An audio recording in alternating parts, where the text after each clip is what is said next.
Another cash for query storm in making. BJP MP Nishikant Dubey has demanded immediate suspension of TMC MP Mahua Moitra, alleging that she took bribes to ask questions in Parliament from businessman Darshan Hiranandani to target the Adani Group and Prime Minister Narendra Modi. Mr. Dubey has written to Lok Sabha Speaker Birla accusing Mahua Moitra of breach of parliamentary privilege, contempt of House and criminal conspiracy. TMC MP says she welcomes any kind of inquiry. Now let me tell you what Nishikant Dubey's allegations are in this letter to the Lok Sabha Speaker, which he has written on the basis of a complaint that has been filed by lawyer Jay Dehadri before the CBI. Of 61 questions asked between 2019 and 2023 by Mahua Moitra, 50 were at the behest of Darshan Hiranandani. The letter says that Darshan gave Mahua Moitra 2 crore in the year 2021. And Mahua got this money to tarnish Prime Minister Modi and Adani Group's image in the world media. The MP had given the businessman direct access to her Lok Sabha account is also the allegation. TMC MP had asked questions, remember, in those period on oil and gas supply from Paradeep, Dhamra Port, urea subsidy, among others. Now, what does this complaint by lawyer Jay Dehadri says? It says that Darshan sent documents against Adani to Mahua in 2019 and that Hindenburg reflects Mahua's charges against Adani. Mahua raised questions to target Prime Minister Modi and businessman Adani. Remember, Hiranandani Group lost infra energy projects to the Adani Group, and they also lost Dhamra Port, Odisha project to Adani Ports in 2014. So that brings us to the big question that we are asking on left, right and center tonight. Cash for query were Mahua Moitra's questions in Lok Sabha at Hiranandani's behest. Joining me on the show, Tehseen Poonawala, political activist. We have Sanjay Singh, senior journalist. PKD Nambiar is political analyst. Rajat Sethi is economist. Subrashtra Bhattacharya is senior journalist. We are also being joined by editor politics of NDTV, Vasudha Venugopal, who has been tracking this story very, very closely. Vasudha, beginning with you, one question that is on everybody's mind is Jay Dehadri, when did he write this complaint to the CBI? And this is the basis on which Nishikant Dubey has written to the Lok Sabha Speaker. Well, Nishikant Dubey, Maria, has basically alleged 3 things. One is he's not just alleging contempt of the House, because this is a lot about the integrity of the Parliament. Remember, MPs are obligated to ask questions which are in the welfare, which are centered around the welfare of the people of this country, and also not in conflict of their of interest with their personal or professional ties with corporate houses. So this is something, you know, even in the past with Hema Malini and with a couple of other MPs, we have heard, we have looked at how this country has taken this breach of parliamentary privilege very seriously. So Jay Dehadri is, so of course Nishikant Dubey has raised allegations of contempt of the House and also of breach of parliamentary privilege, and more importantly, he's also called for suspension of Mahua Moitra. He's talked about this immediate constitution of an inquiry committee, and he has talked about this 2005 case where 11 MPs were basically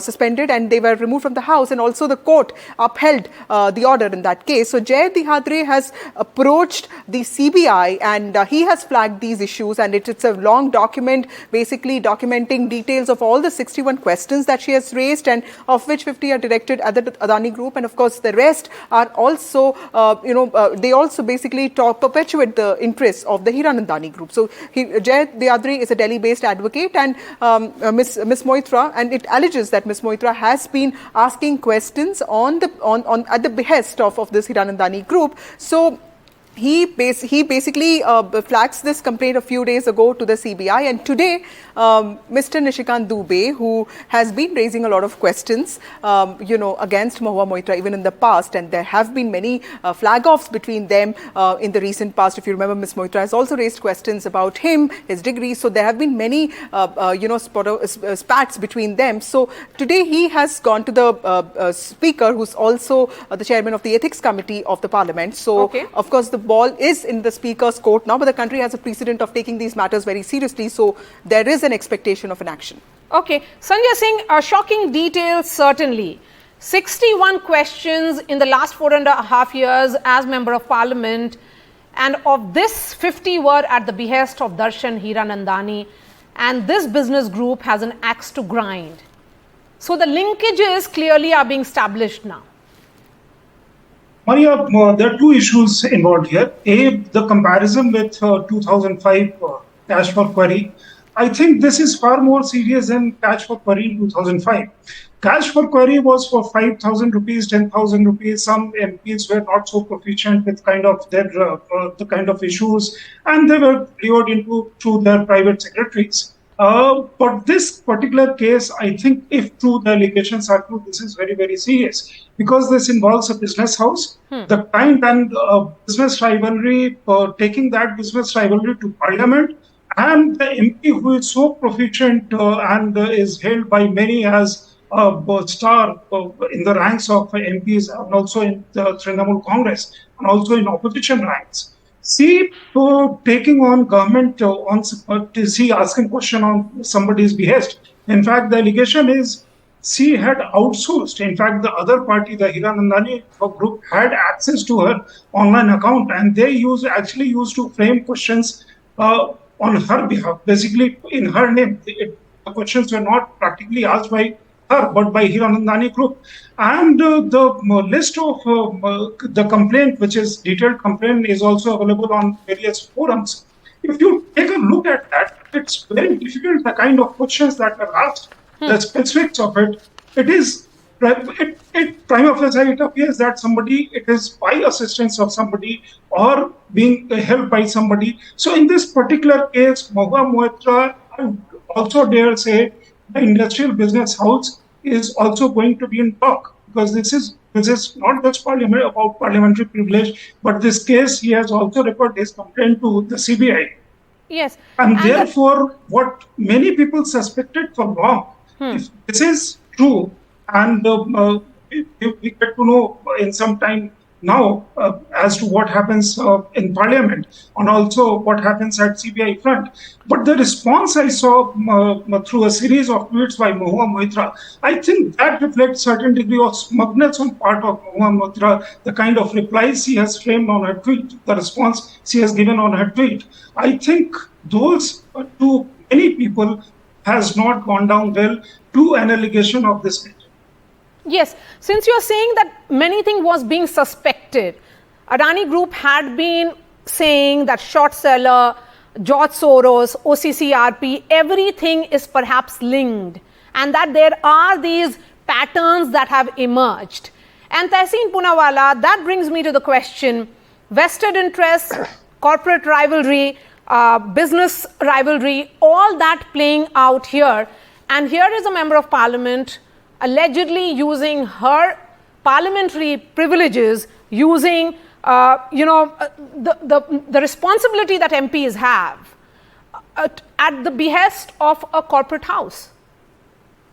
Good evening, Maria. And at the onset, once again, both Ms. Venugopal and you have done a very in-depth story. So let me put this on record. I am very uncomfortable when politicians target entrepreneurs. It makes me very uncomfortable, because while I am anti-BJP and everybody knows that, we should not we should ensure that economy does not collapse. So is our targeting at times helping, say, China, who's a rival and would not see India's rise in the Asian markets, or in the South Pacific, which is going to be an area of conflict? So we have to be very careful about that. Secondly, when we levy allegations on corporate groups, we must back it up substantially. So one, These matters with regards to the Adani Group is now in the Honorable Supreme Court. The matter is sub judice. I've read the expert committee report, and while it does raise certain amount of questions about the Adani Group, there's no illegality as such. So we have now that before us in the Supreme Court that there is an illegality.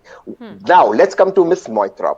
These allegations should be taken extremely seriously. She's welcomed a probe. That's good. The fact is, how did Mr Hiranandani allegedly fund her? Was it through check? If it is, was this funding? It has to be established for raising those questions. That will need to be established.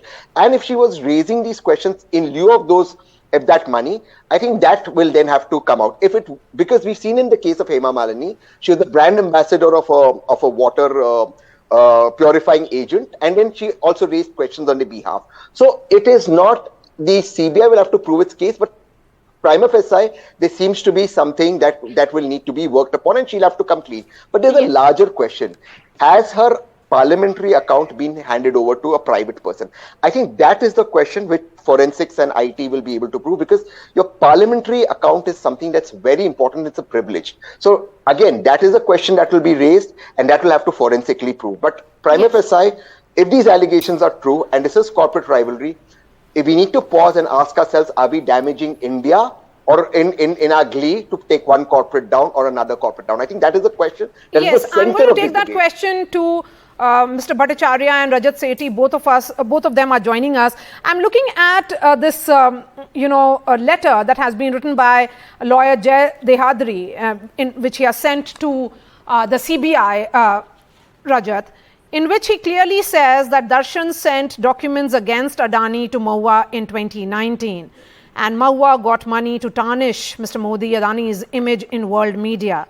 And the amount that has been paid, allegedly, I'm saying allegations because these are allegations subject to investigation, 2 crore in 2021. Very, very serious allegations, particularly because it is linked also to questions and the nature of questions, because he has put out questions that were specifically asked by the TMC MP. Right. I think, instead of trying to come up with a witty response, the Honorable Member of Parliament should have at least said that, my lawyers are preparing answers to each of these questions that have been raised. And instead of, coming out with a level of a serious response to this, what does she respond? She says, oh, please investigate Nishikant Dubey, who sort of wrote a letter to the speaker on a very, very serious matter. This shows how much she considers or gives value to probity in public life. She wants to be that Mother Teresa who sermonizes everybody climbing up on a moral pedestal, but she clearly lacks that given her response. I mean, no matter what happens to the investigation, and of course, I believe that the Lok Sabha speaker is going to take this into cognizance and set up an inquiry committee as soon as possible. But having said that, look at the response. It's full of arrogance, as if she doesn't give a damn about any of the institutions. She doesn't give a damn about the temple of democracy. That in itself, makes her incompetent to represent us, the public, on the floor of the House. I would have expected a much more reasoned sort of a response coming out from her. But this is a continuation of a complete mockery that she makes on the floor of the House by shrieking out morals from every discussion that she gets an opportunity. Now, this is the time when she should have come out and faced the camera and said that, okay, these are the allegations. There were no money trails, or were there money trails, and these were the purposes of those money trails. I would have expected from a woman who is vocal on every issue to come out on something which is as serious as this, because this questions her entire existence in public life. If something is established here, she should not be representing us in the parliament. She should resign and go back. Okay. Those are strong words, certainly, Rajat. Let me bring in Mr. Bhattacharya. Mr. Bhattacharya, if you look at the series of events, Hindenburg report, George Soros, then there is another report that comes out. All this is being established. And here is a corporate group which had been saying that there is much more than what meets the eye. The question that, that we want to know now from somebody like you who has experience in understanding what could be happening behind the scene, as there are wheels within wheels which are appearing now, would you say that this could very well be the tip of the iceberg, and that this group may not be the only one going after another corporate group? Mr. Bhattacharya.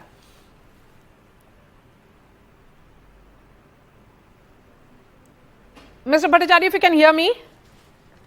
Okay, we'll try and fix that line with him. PKD, why don't you take this question? Well, Maria, one thing is very clear now that all the glitters is not gold. Somebody who is a star performer in the parliament, who have been taking on to the mighty Adani group on a daily basis. She is the charmer. She is the one who can single-handedly can handle.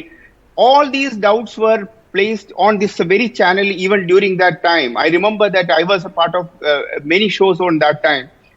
The Mamata Banerjee and the rest of the MPs of TMCs were not having so much of an issue with, you would not have heard any strong statement from TMC chief Mamata Banerjee against the Adani group.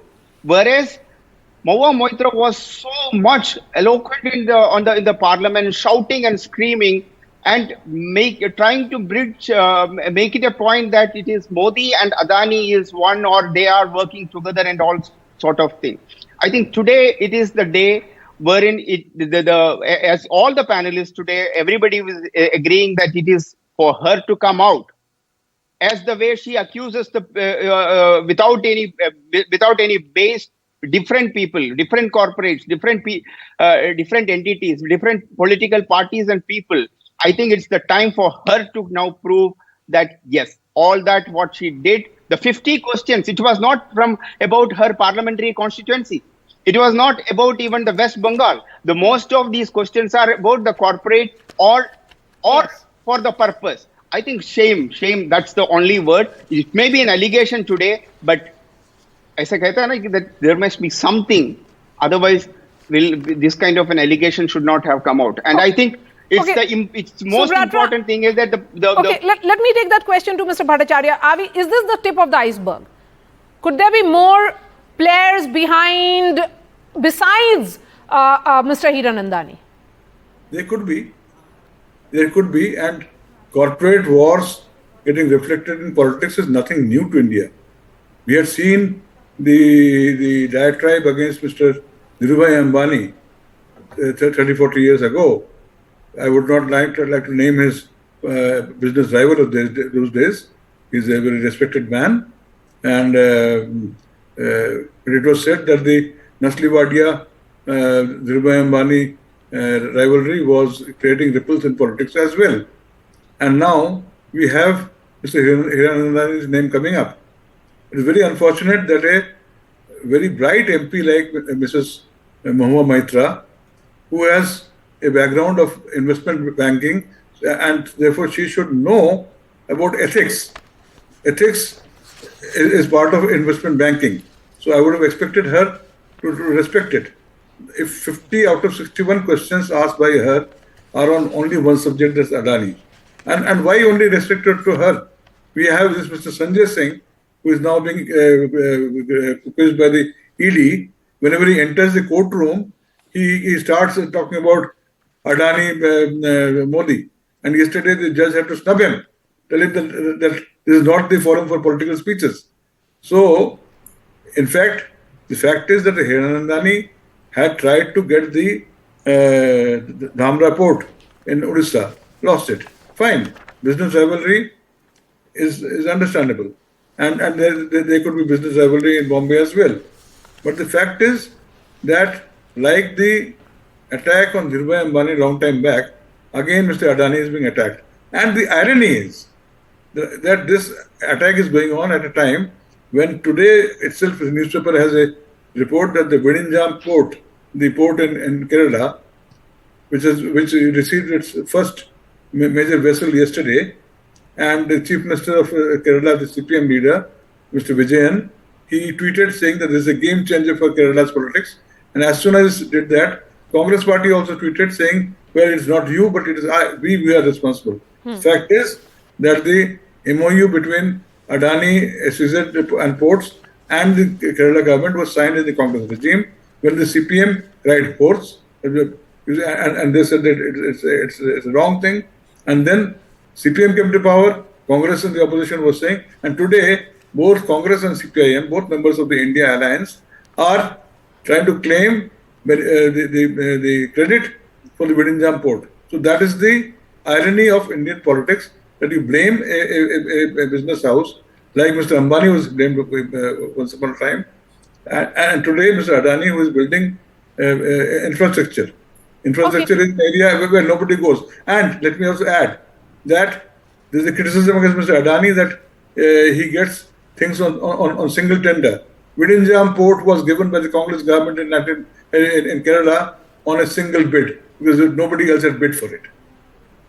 Okay, let me start wrapping up this discussion, and I'll begin with you, Vasudha, because if you look at this complaint that has been sent to the CBI by Jay Dehadri, he goes into specifics, he goes into dates, and which is the question addressed to which department, and then he says that this is why it was asked. Prima facie, many would say that this is a subject of inquiry. What have you picked up from the Speaker's office? What next in this letter that has been sent by Nishikant Dubey? Well, Maria, I think all the panelists will also agree that, code of conduct and, of course, declaration of business and interests for every MP is very important. And as we move to the new parliament, these are two things that are very important because we, talk continuously about how our MPs behave in public or, how important, I mean, even Rajat was talking about this whole thing about probity and how that is important. So what I understand from the Lok Sabha Speaker's office is also that this is something, ethics is something that is very important. And, the world is watching us. We just hosted this parliament speakers P20 this weekend, I mean on Friday and Thursday and Friday, where the PM also spoke about the best practices of every parliament. So we are seen as a mother of democracy, so there is a lot of scrutiny. People are watching us, so clearly like Mr. Bhattacharya was also saying that this also brings into scrutiny how MPs decide their questions. Is it really centered around the welfare of the people as they're obligated to do, and are there more cases that can actually come up, and basically MPs will have to, especially Ms Moitra, will have to do a lot of answering in the coming days, is what I understand. Yes, lots of answering that has to be done here, because cash for query is contempt of House. It's a breach of privilege, and it's also an offence under IPC 120A. Sanjay Singh, as someone who has been tracking this story for several years now, and if you look at the fact that has been shared by Jay Dehadri here, is that since 2019, since she entered Parliament till 2023, a period of 4.5 years, 50 out of 61 questions were regarding a particular group. And then those were the questions that Fine mentioned, and they are linked to Hindenburg. There are linkages to short seller. Then there is the background of George Soros. Everything is coming out in the open now. The cards are very much on the table. Yeah, therefore I said this case is very different from cash for query of 2005. There was no conspiracy angle involved. Here there is a great deal of conspiracy and quid pro quo involved. Those were for 5,000 rupees for global MPs. This is an MP who is so proficient, so articulate, so stylish, and so kind of represent to whichever groups. Now, if you look at the questions, they are very specific, down to decimals, and asking very pointed question. Two things happen. Through those questions, you get as to what a real picture within the government and measures undertaken, and therefore you also get a chance to take on government, and also whatever these starred or unstarred questions, they also find a way in the media, obviously so, and therefore you try and build a narrative, however, according to your interpretation, that what government is actually doing is to favor X against Y, and there is something hanky-panky going out there. Okay. Whereas, this particular these allegations suggest that she was acting at behest of a business rival, and the kind of details that are there. In fact, the business rival was not only helping, not only had access to her online parliament account, and therefore by posting questions, he was all over making arrangements for a new household, making arrangements for almost everything under the sun, and expensive things. Those 2 crore rupees perhaps are there in cash for a whole lot of other all that is certainly a subject of inquiry. I have 1 minute each for Tehseen, Rajat and Mr. Bhattacharya. Tehseen, beginning with you. You know what really worries me on the technological front is, if I'm not worried about you, someone takes some money and asks questions, that's immoral and ethical. The parliament and courts will look into it, that's fine. Look, if you are handing over, if I'm still giving the benefit of the doubt, parliamentary passwords are handed over to somebody which does have access to your questions then being forwarded to the Honorable Speaker or Vice President, Chairperson of Rajya Sabha, this can, in terms of a foreign country with a spyware coming in, compromise your entire system. And this is exactly how it works. In fact, the very famous case in DRDO where a scientist was caught with somebody was through, this is how it was infiltrated. So these are very secure mediums. You're not supposed to give access outside a certain secure line to people with your passwords, etc., especially of parliament. It's like it compromises the entire system. A bug can come in, and these bugs, it can enter the Prime Minister's email, etc. So there is very scary. That's one. Second thing, which is the larger question we want to end here. Look, we have to understand that we now need to move towards corporate governance, where corporates should be allowed to directly mingle with politicians, and that should be put in the domain in parliament. It's very controversial, but it should happen so that everything is in front of people like in the media, like people like you, so we know why are our parliamentarians asking certain questions if it's not related to the constituency. I think India should move towards that. That will take our democracy further. Okay, Rajat, 30 seconds, please, quickly. Tehseen ji, I think we're far, far away from, legalizing lobbying, corporate lobbying in our country. I still believe that, our electorate hasn't made up its mind. Sorry, I don't want to use the word. No, but you are right. I mean, this is essentially what was happening. This was corporate lobbying, which is illegal in India as we speak.